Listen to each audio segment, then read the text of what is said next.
চট্টগ্রাম বিশ্ববিদ্যালয়ের পরিস্থিতি নিয়ন্ত্রণের জন্য পুলিশ বা সেনাবাহিনী কেউ এগিয়ে যান নাই।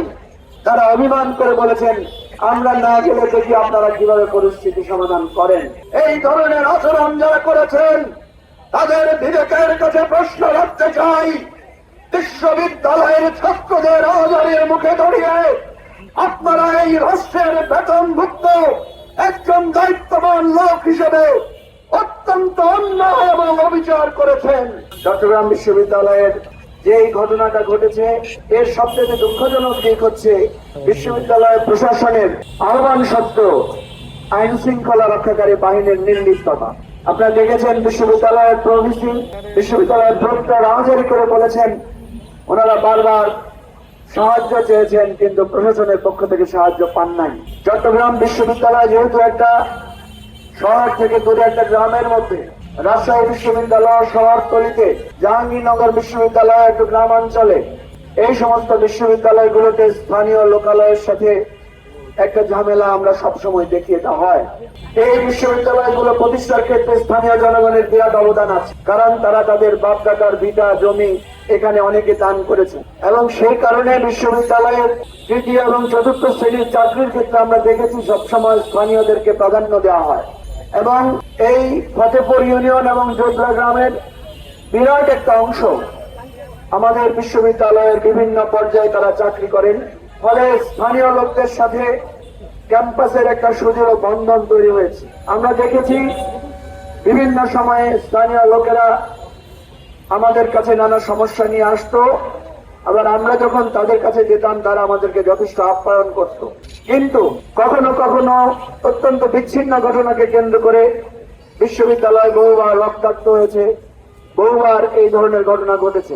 কিন্তু আমরা অবাক হয়ে দেখলাম এবারে যে ঘটনাটি ঘটেছে সেটা অতীতের সমস্ত ঘটনাকে ম্লান করে দিয়েছে এবং বোঝা যাচ্ছে যে এখানে শুরুটা হয়েছিল অত্যন্ত ব্যক্তিগত একটা বিষয় নিয়ে, কিন্তু ধীরে ধীরে এটাকে কেউ বা কারা এটাকে আস্তে আস্তে রাজনৈতিক রূপ দিয়েছেন।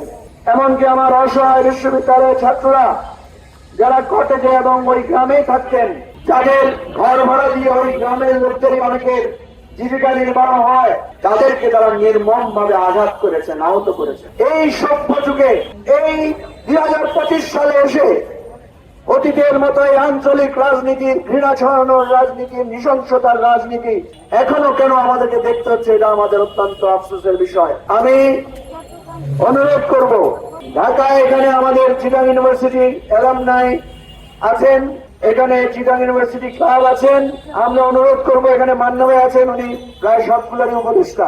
আমাদের সকল অ্যালামনাইদের দ্রুত মিটিং ডাকা দরকার, বিশ্ববিদ্যালয় প্রশাসনের সাথে যোগাযোগ করে এ ব্যাপারে প্রয়োজনে প্রধান উপদেষ্টার সাথে কথা বলে চট্টগ্রাম বিশ্ববিদ্যালয়ে যে হিংসাত্মক পরিস্থিতি তৈরি হয়েছে এটা অবশ্যই দমন করতে হবে, বন্ধ করতে হবে, এটার একটা সমঝোতামূলক সমাধানে পৌঁছাতে হবে।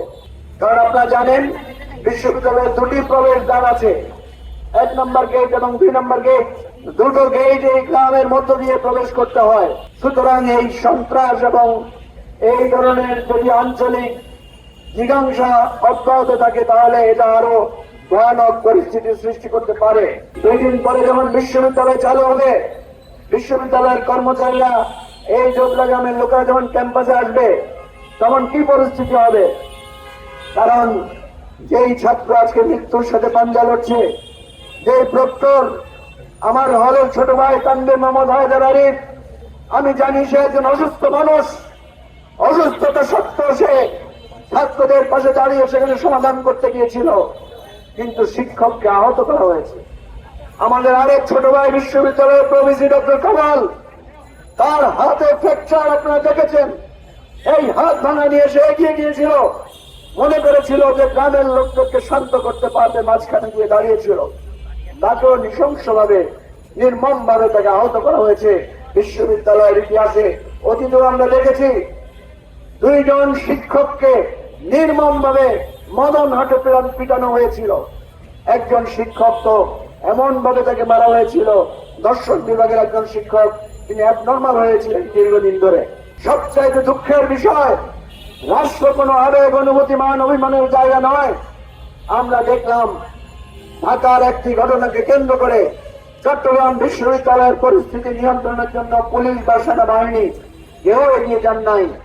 আমি আজকে সচিবালয়ে গিয়ে শুনলাম তারা অভিমান করে বলেছেন আমরা না গেলে দেখি আপনারা কিভাবে পরিস্থিতি সমাধান করেন।